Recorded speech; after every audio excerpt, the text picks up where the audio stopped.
Regular visits కింద రావడం జరిగింది, సర్ప్రైజ్ విజిట్ కింద. సో ఇక్కడ ఎంఆర్ఓ ఆఫీస్లో మరి ధరణి ఏవేవైతే పెండెంట్స్ ఉన్నాయో, సో మనం జిల్లా వ్యాప్తంగా కూడా ఒక డ్రైవ్ రూపంలో అన్ని ధరణి అప్లికేషన్స్ అంతా కూడా పెండెన్సీ అంతా కూడా క్లియర్ చేయాలని చేయడం జరుగుతుంది. మరి దాంట్లో భాగంగానే రేగూడలో ఎంతైతే అప్లికేషన్స్ పెండెన్సీ ఉన్నాయో అవన్నీ కూడా ఒకసారి రివ్యూ చేయడం జరిగింది. సో ఒక 110 అప్లికేషన్స్ పెండింగ్ ఉన్నాయి. సో ఆ పెండింగ్ ఉన్న అప్లికేషన్స్ అంతా కూడా మొత్తం ఎంఆర్ ఆఫీస్ నుంచి ఒక 10 అప్లికేషన్స్ నుంచి తప్పితే ఆల్మోస్ట్ 100 అప్లికేషన్స్ కూడా వాళ్ళు ఆల్రెడీ రిపోర్ట్స్ అంతా కూడా రెడీ చేసి ఆర్డీఓ ఆఫీస్కి పంపించినారు. సో ప్రాసెస్ ఏముంటుందంటే ఎంఆర్ఓ ఆఫీస్ నుంచి ఆర్డీఓ ఆఫీస్కి వెళ్తుంది, మళ్ళీ ఆర్డీఓ ఆఫీస్ నుంచి కలెక్టరేట్కి వస్తుంది అనమాట.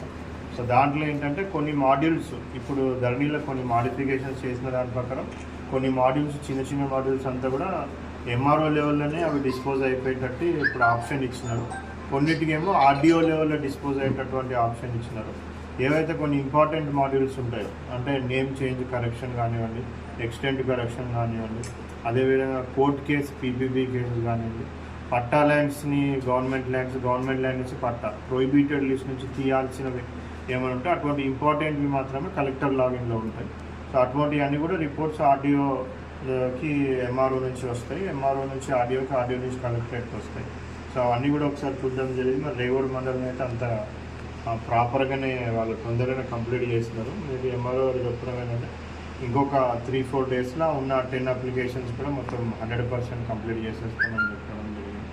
సో ఇప్పటికైతే మంచిగానే జరుగుతుంది. జిల్లా వ్యాప్తంగా కూడా ఈ మంత్ ఎండ్ లోపల మ్యాక్సిమం అన్ని అప్లికేషన్స్ ధరణివి కంప్లీట్ చేయాలనేసి చూస్తాను. సో పబ్లిక్కి కూడా రిక్వెస్ట్ ఏంటంటే, సో చాలా మటుకు కూడా పబ్లిక్ ఎంఆర్ఓ ఆఫీస్కి తిరుగుతూ ఉంటాం. మేము ఒక 1 year అయింది, 2 years అయింది, 5-6 ఏళ్ళు అయింది, ఇంకా మాకు సమస్య ఎవరు పట్టించుకుంటలేరు అనేసి చాలామంది తిరుగుతూ ఉంటారు. సో వాళ్ళకు కూడా మనం ఏం చేస్తూ ఉన్నామంటే ప్రజావాణిలో వచ్చిన వాళ్ళు కూడా రిటర్న్గా రిప్లై ఇస్తూ ఉన్నాం, రిటర్న్గా వాళ్ళకి అందరు కూడా రాసిస్తూ ఉన్నాం. ఎందుకంటే చాలా మట్టుకు మనం చూసినవి కూడా ప్రజావాణి కుటుంబ కలహాల వల్ల, సో ఫ్యామిలీ డిస్ప్యూట్స్ అంటారు, కుటుంబ కలహాల వల్ల, కొన్ని ఏమో కోర్ట్ కేసు డిస్ప్యూట్స్ ఉంటాయి, కోర్టులో డిస్ప్యూట్స్ ఉంటాయి.